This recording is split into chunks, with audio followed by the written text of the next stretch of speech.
આજે હું જંગલમાં ફરવા આવ્યો હતો. થોડું આગળ ગયો ત્યાં અચાનક વરસાદ શરૂ થઈ ગયો.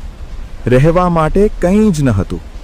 એ સમયે મને જંગલની વચ્ચે એક વિમાન દેખાયું. વિમાનની અંદર ગયો. જે કામની ન હોય એવી બધી વસ્તુઓ બહાર કાઢી નાખી. પછી હું લાકડા કાપવા જતો રહ્યો. લાકડા કાપતા કાપતા હાલાત થોડા ખરાબ થઈ ગયા. પણ હાર ન માની. કાપેલા લાકડાને સરખી રીતે વિમાનમાં ફિટ કરી દીધા. લાકડા ફિટ કર્યા પછી હું ખિલ્લી મારવા લાગ્યો, જેથી તોફાન આવે તો લાકડા ઉડી ન જાય.